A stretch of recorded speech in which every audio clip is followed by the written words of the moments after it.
అంటే ఇంకా ఆ మినిమం ఇన్స్పెక్టర్గా ఇన్నేళ్ళు కనీసం ఒక 8 ఏళ్ళు ఎంతో ఉంటుంది పీరియడ్. అది కాకుండా ఒక్కసారిగా డీఎస్పీ అంటే యాక్సిలరేటర్ అంటే మనం ఇప్పుడు యాక్సిలరేటర్ ఇస్తే జమ్మని వెళ్తుంది కదా కారు. అలాగే యాక్సిలరేటర్కి ఒక జంప్ తీసుకునేలాగా పదోన్నతి ఇచ్చారంట. పదోన్నతి ఈ విధంగా ఎందుకు ఇచ్చారనేది కూడా ఒక క్వశ్చనే ఉంది ఇక్కడ. మేబీ దానికి విశ్వాసపాత్రుడే ఆయన పని చేశాడేమో.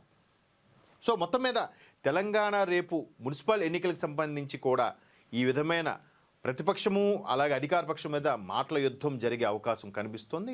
ఎవరికి వారు బాగా బాహాబాహిగా దిగుతున్నారు. ఇక్కడ ప్రణీత్రావుకు డిఎస్పీగా పదోన్నతి కల్పించడం అప్పట్లో కలకలం రేపింది.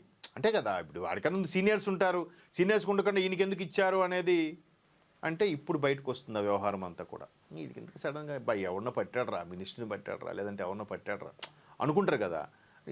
ఎంత స్ట్రిక్ట్ ఆఫీసర్ ఏదో దేశ భద్రతకు సంబంధించిన ఛేదించేసి కేసులు సాల్వ్ చేస్తే ఇస్తారేమో. అలాగే లేదు, సినిమాలు చూపించడం అలాగే ఉండదు కదా. సో ఇక్కడ 2007 ఎస్ఐ బ్యాచ్లో దాదాపు 300 మంది ఉండగా ఒక్క ప్రణీత్రావుకు మాత్రమే డీఎస్పీగా పదోన్నతి కల్పించడం వివాదాన్ని